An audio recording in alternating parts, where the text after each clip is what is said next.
Olá, querido amigo, querida amiga, caríssimos, caríssimas, diletos ouvintes da Palavra de Deus, amigos, familiares, irmãos da igreja, ovelhas, enfim. A nossa igreja Batista Rio de Vida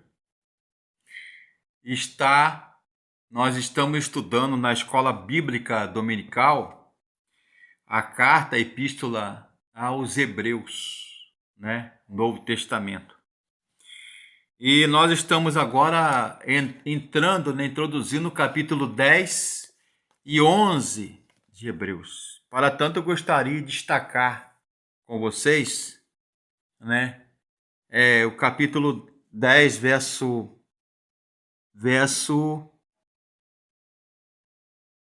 28, às 38, diz assim: Ora, o justo viverá pela fé, mas se algum homem recuar, a minha alma não terá prazer nele. Nós, porém, não somos daqueles que recuam para a perdição, mas daqueles que creem para a salvação da alma. Ora, o justo viverá pela fé, mas se algum homem recuar, a minha alma não terá prazer nele. Estou lendo a Bíblia aqui, né? King James, né? A versão da Bíblia do Rei Tiago. King James, uma tradução muito boa, com estudos, notas de rodapé, enfim. Então nós estamos estudando, né, sobre a questão do perseverar. Ambos comentaristas, dos vários e muitos que eu tenho aqui, né, não sei se está dando para ver, tem mais lá dentro, uma série de quase 30 comentaristas, né, como por exemplo Craig G. Kinner, Donald Guthrie, Robert Gundry, Simon Kistemaker, Frederick Bruce, né, F.F. Bruce, R.N. Champlin,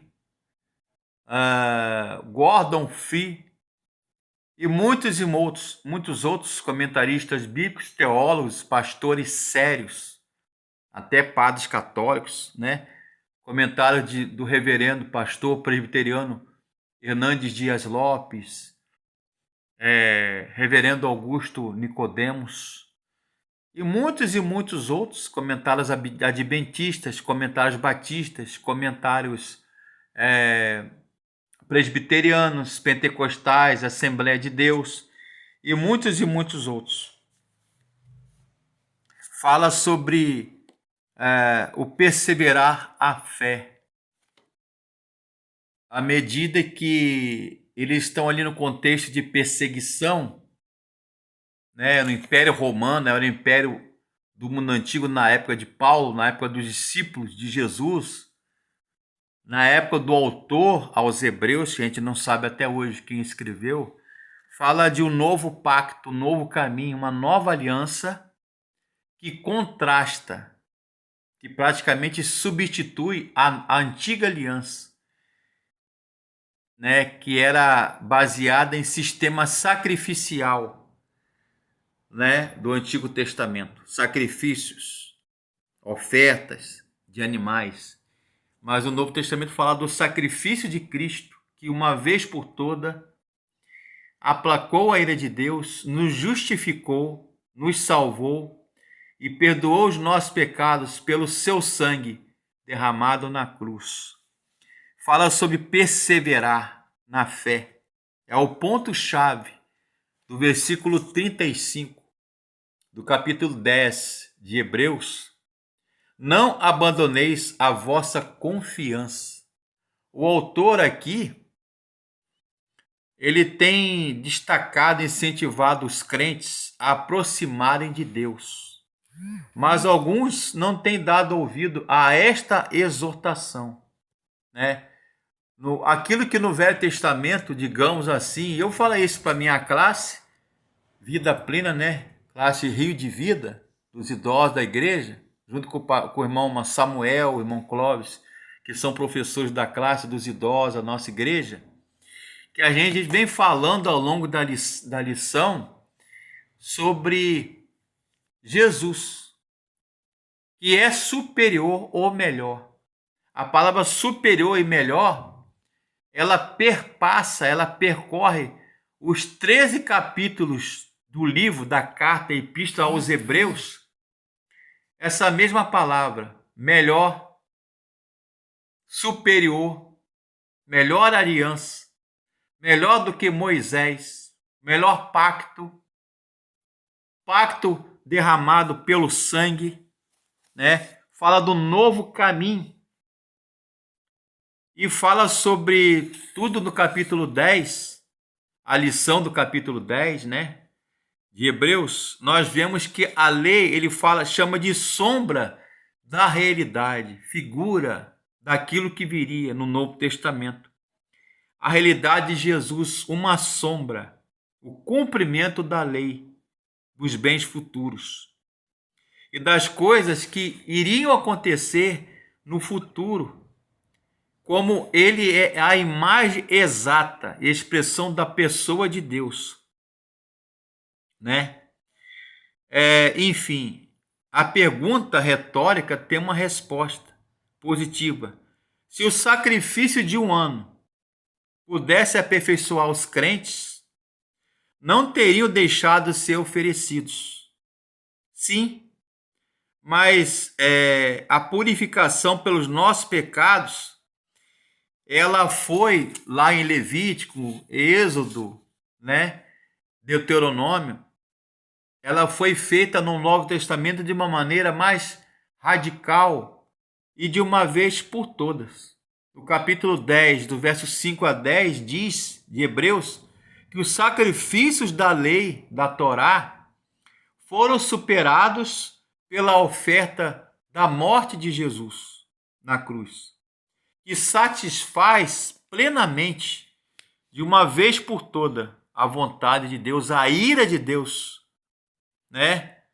Ou seja, Jesus, ele morreu, ele deu-se a si mesmo, ele se ofereceu em holocausto, em sacrifício por nós.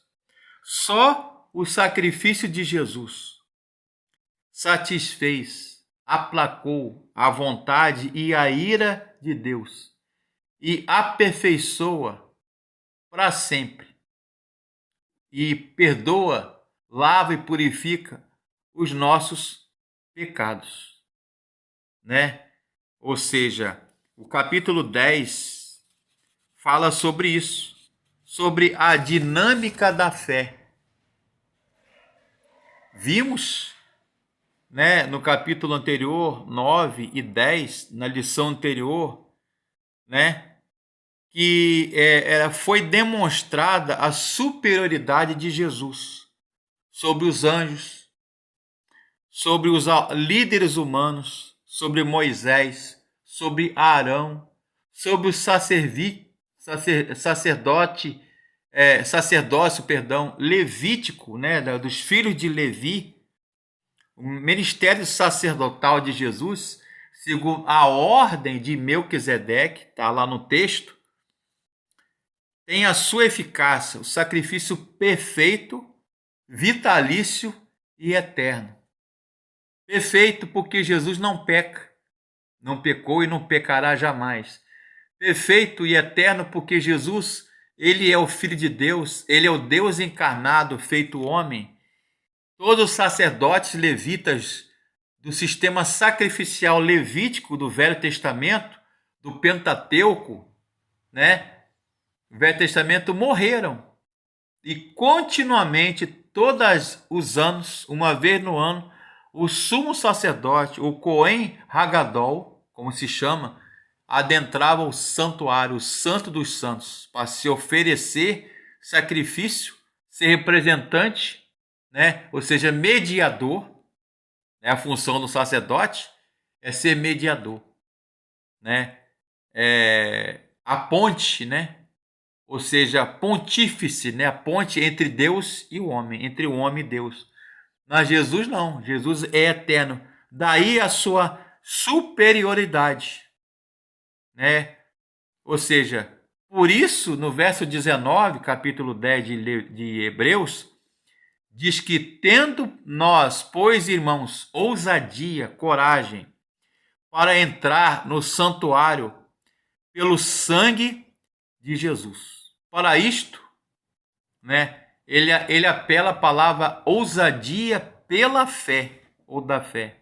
Tal ousadia, irmãos, né, ou confiança, reporta ao fiel ao poder do sangue de Jesus, que é o único meio, né, de se entrar no santuário ou na presença de Deus.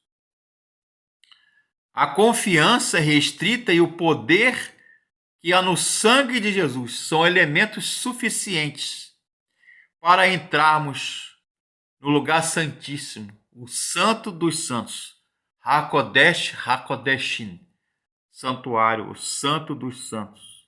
E quando Jesus ressuscitou dentre os mortos, diz o texto lá nos evangelhos que o véu se rasgou de alto a baixo, né? Ou seja, a mediação, ninguém poderia procurar a Deus ou ir à presença de Deus ou do rei. Remonta ali uma ideia, portanto, monárquica, né? Na monarquia do mundo antigo, né?